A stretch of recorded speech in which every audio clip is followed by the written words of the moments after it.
We are controlled by what we focus on and what things mean, but the problem is most of us have been conditioned, and we let the world and the environment train us to think like everybody else. And listen, you and I both know, I'm not into positive thinking. I'm into the truth. I'm into intelligence. I'm into seeing it as it is, but not worse than it is. I'm into seeing it better than it is, so there's a vision. Otherwise, you have no direction. And then I'm into doing what it takes to turn it around. See, you've got to control the meaning. If you control the meaning of an extraordinary life, but if you let the media, external people, then you'll be a follower. And most people, you tell me, are most Americans healthy, vital, strong, healthy? Are most Americans in a passionate relationship for decades where they don't just hang out, they love each other and want to be with each other? Do most people have a career or a job or a company that they love, can't wait to go to every day? You know, the answer is, most people, the answer is no. But there's a few who do. And I mentioned a few who do versus the many who talk. And then finally, the third decision is, what are you going to do? Because what you're going to do is different than if your meaning is they're dissing me, than if your meaning is they're challenging me, than if their meaning is they're loving on me. Does it make sense? And so it's important to learn to find empowering meanings, to train yourself to focus on what you have, instead of what's missing, what you can do, what you can do this moment, what you can do in the future.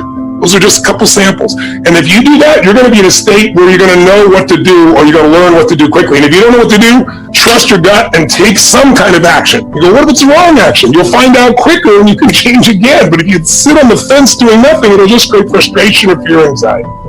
So as you go through your graduation today, remember, it's in your moments of decision that your destiny is shaped. So choose well.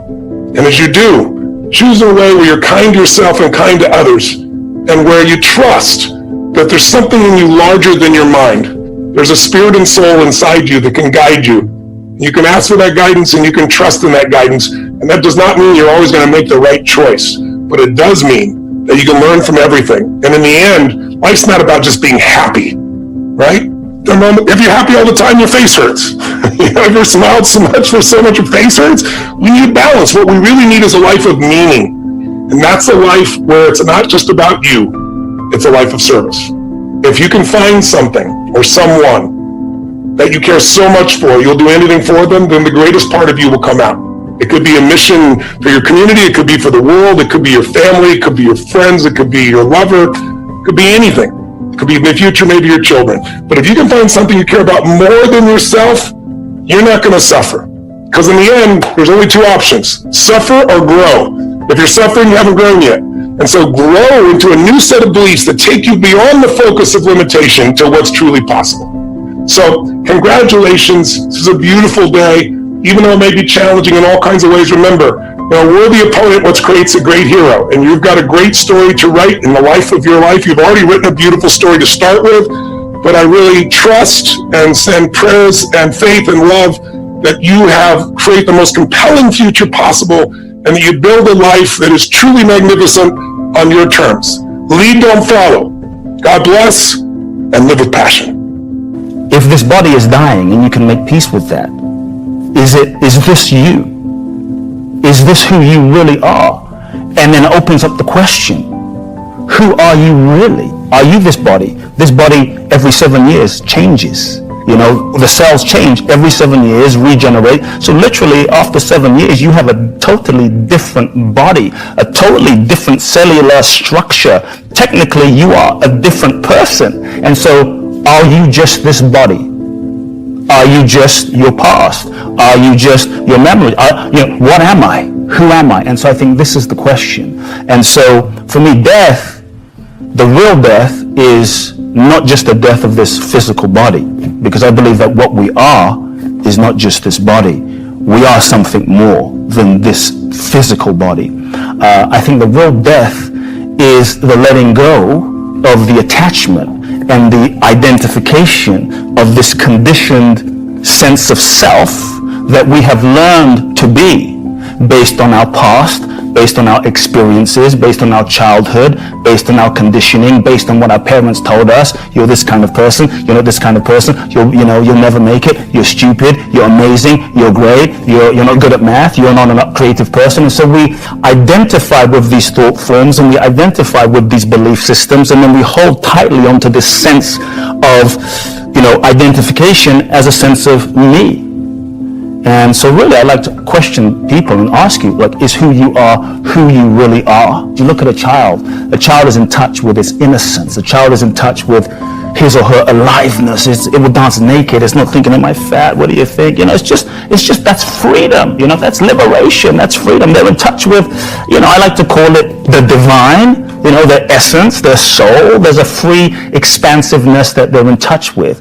But what happens? We're born into a world where we meet our parents. And our parents, they're just doing the best that they can do based on their past and their conditioning and their childhood and their traumas and just their life. And so we're born into this experience. And as children, we learn two things. The first thing is we learn all sorts of ways, often unconsciously, out of survival, to shut down, disconnect, not feel the pain of my dad's an alcoholic, not feel the pain of my dad is not around, not feel the pain of my mother's crazy, or my parents are screaming all the time. As children, we're very sensitive to this, and so we learn all sorts of ways to shut down our feeling capacity, to disconnect, and we start suppressing our feeling and our emotion and our sensitivity just to ultimately function and survive. And then we learn all sorts of ways to sort of go into the world. Me personally, I became the preacher's kid. I became the nice guy. I became the perfect son. The perfect person who couldn't make any mistakes. I became the responsible one, which was the over-responsible one.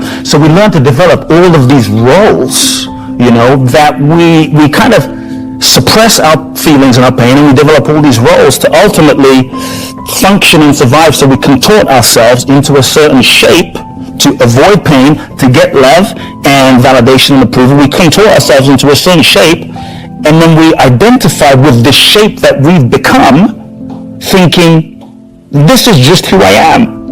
And now we're so identified with this as me, but it's simply a conditioned sense of self.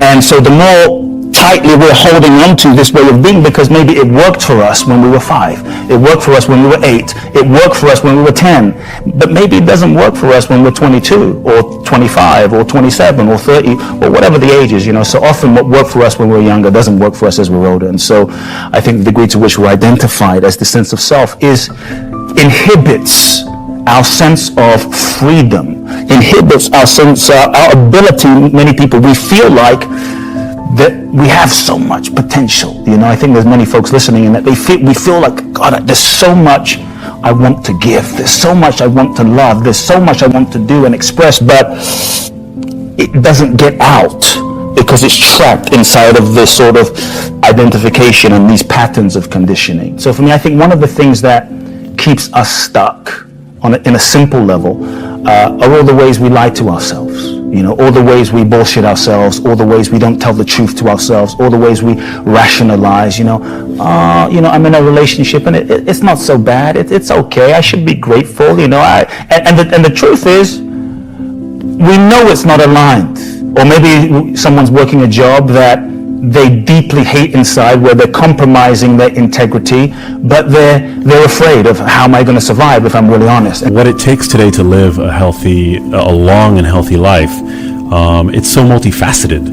And nutrition plays a major role in that regard, but it's just one part of the puzzle. And so whereas Genius Foods, my first book, I consider to be sort of the ultimate nutritional care manual for the human brain, having a brain that functions as well as it ought to requires a lot more than just healthy eating today, unfortunately. I mean, I wish it was as easy as eating, a handful of blueberries and wild salmon and, some nuts here and there, but actually, the modern world is sort of like the Hunger Games for the human brain. And I know you love the movie references. And we're just like, we're being attacked from every which way, from, the the industrial chemicals which we are confronted with on a daily basis, many of which we've been exposed to for the entirety of our lives, to the fact that, leisure time physical activity is at an all-time low, to the fact that our food supply has become saturated with ultra-processed foods, to the fact that our circadian clocks are completely out of whack. So the Genius Life, I really explore all of the facets of what it takes to live healthy. I include nutrition and diet as well, but it's really packed with sort of the little changes that you can make in your day-to-day life that are going to have big wins in terms of your health. When you were doing the research, what was something that really surprised you? Well, I think it was kind of, it was scary the degree to which the odds are stacked against the average human, and that was very eye-opening. But it was also simultaneously... What stacks the odds against us? Well, just the fact that, whether it's access to healthy food or air pollution or, the industrial chemicals that we use to clean or even create our domiciles, our homes, we're inundated with exposures that are not doing our biology any favors. So that's what I mean. I mean, today, it's frightening when you look around. You see people that are, struggling with overweight, with being obese. 66% of the population is either overweight or obese. Half of the population is either pre-diabetic or has type 2 diabetes, which we know both of those conditions is actually a late marker for chronically elevated insulin or hyperinsulinemia, which can go on for years, if not decades, before your blood sugar actually starts to inch up.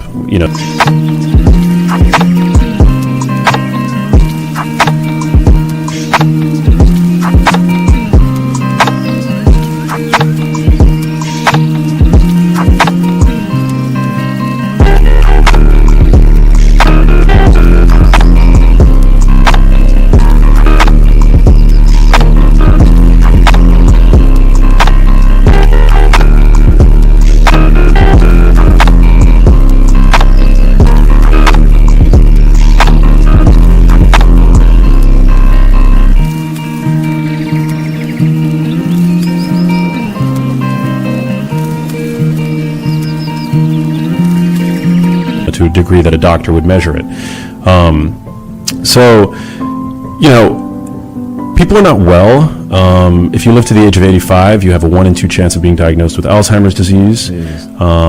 Certain cancers are increasing in their frequency. In the 1960s, a woman's lifetime risk of developing breast cancer was 1 in 20. Today, it's about 1 in 8. So there's obviously been a mutation in our environments. Our genes haven't changed all that much.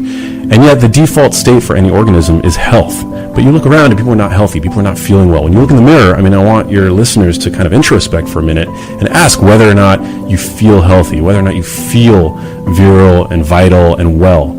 And I wrote this book and I became obsessed with this topic and really communicating this message to anybody who will listen ultimately, because my mom was so sick.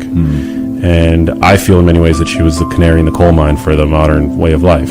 I never look at it as investments, believe it or not. I just look at it as partnerships, help changing the world, and just being part of something that's inspiring. My business people all the time, whenever they talk about money, you can ask them, I don't want to hear it. But if they bring an idea to me that I think is going to go to the next level, most of the time if I follow my heart, and everything else will fall in place. I've never ever done a deal, we got this suit company, we throw some pinstripes in the suit, you give me 100,000, we sell 20 of them, I've never did a deal where it was always based on money. I've always did my business deals based on how I felt it was going to go in the future, how I felt it was going to help and inspire somebody. If I look at what Amazon was able to do 20 years ago, we didn't have to build a transportation network. It already existed. That heavy lifting was in place. We didn't have to build a payment system. That heavy lifting had already been done. It was the credit card system. We didn't have to put a computer at every desk. That had already been done too, mostly for playing games, by the way, and so on. So all the pieces of heavy lifting were already in place 20 years ago, and that's why, with $1 million, I could start this company. Today, and then there are even better examples on the internet over the last 20 years. Facebook started in a dorm room. I guarantee you 2 kids cannot build a giant space company in their dorm room. Don't be so concerned about what you're going to do with those people, but you want to, the joint brain is, there's nothing the joint brain collective brain or brains can't overcome. And I give the example of the atomic bomb, the Manhattan Project, and they were put together and they were told, we need to develop a weapon of mass destruction, which they didn't call it that back in those days, in the middle 40s, to end the war in the Pacific. And they did. They didn't know if it was implode or explode, but they did. But if your team doesn't look like that, then you should, I won't say you should give serious thought, you should just change. How much exposure is it? Like Tyler will tell you, sitting right here, one of the only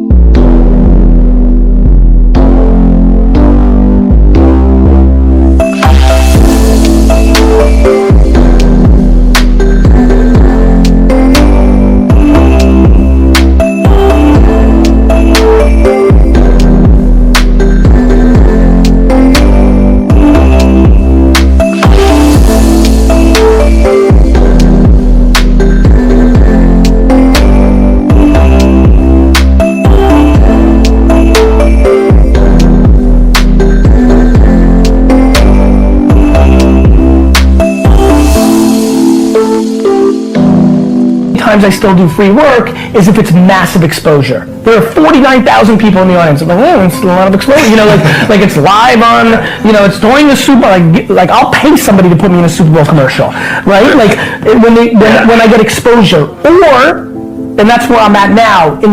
For you, when you pick these 5 restaurants, let it be the biggest restaurants in your 30-mile radius. Let it be the kindest. Let it be somebody who has the biggest Instagram following, and maybe like whether you never want to give with expectation, but it's okay to ask. You're like, hey, I'd love to sharpen your knives for free. The nature of capitalism is that people want to come in and take your castle. It's perfectly understandable. I mean, if I'm selling television sets or something, there's going to be 10 other people that are going to try and sell a better television set. If I have a restaurant here in Omaha, people are going to try and copy my menu and give more parking and take my chef and so on. So capitalism's all about somebody coming and trying to take the castle. Now, what you need is a castle that has some durable competitive advantage, some castle that has a moat around it. And that moat, one of the best moats in many respects, is to be a low-cost producer. But sometimes the moat is just having more talent. I mean, if you're the heavyweight champion of the world and you keep knocking out people, you've got a competitive advantage as long as you can keep doing it. And it's very profitable if you're the one that happens to be able to do it. If you can turn out great motion pictures, I mean, Steven Spielberg, I mean, he's a fellow to bet on, and it has enormous economic value.